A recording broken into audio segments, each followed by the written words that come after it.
Good evening, fellow Barbadians. This is Victor Callender. Today is the 12th day of November, 2025. It's now 19:45 or 7:45 p.m. Pacific Standard Time where I am.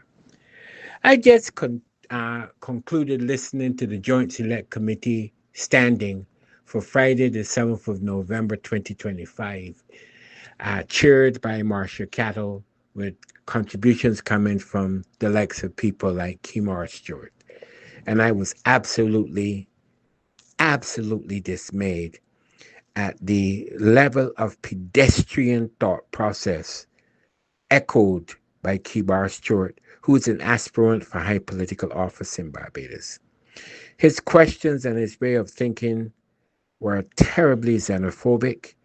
His methodology and ideology with reference to people coming to Barbados and perhaps espousing or garnering birthright citizenship in Barbados was absolutely despicable. He sounded more Hitlerian, more like a brown shirt thug in the 1930s Germany than he did Barbadian.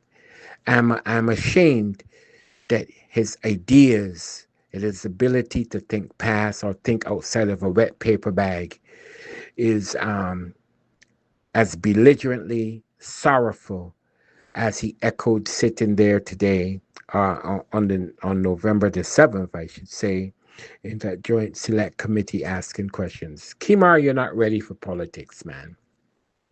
You should take yourself back to school, social studies, and understand the historical narrative that has driven Barbados to the place where Barbados is and where Barbados hopes to be. You, at your youthful age, need to sit down and get a reflection on yourself, where you are and where you want to be.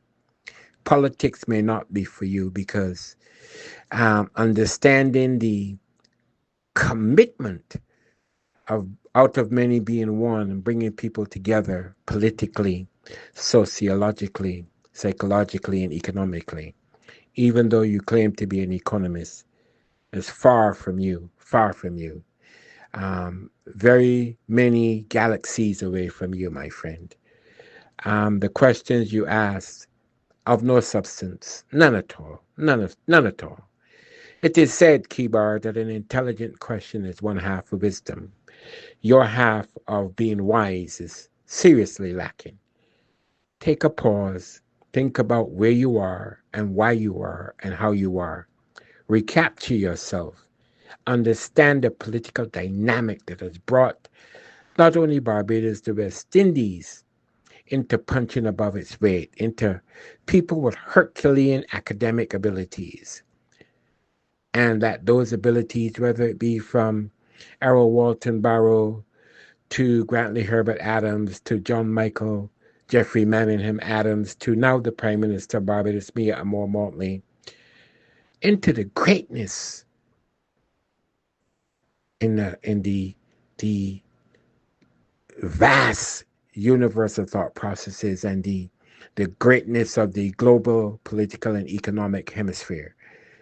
If you really understood those things, you would not have been as measurably low as you were in the seeking out of information and in the giving of, in your estimation, of how people come into Barbados, women who are pregnant, um, what they should do with their babies.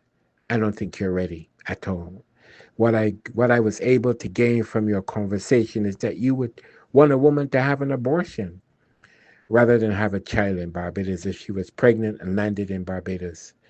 And you were worried about whether or not that child would be welcomed to be able to solicit help from the government of Barbados, a Barbadian citizen child born in Barbados, to get the help needed to sustain itself. You're a black man sitting at a table measuring this kind of foolishness, insidious. Help me spread the word about Naked Departure via social media. Subscribe and share to show support and love for our channels.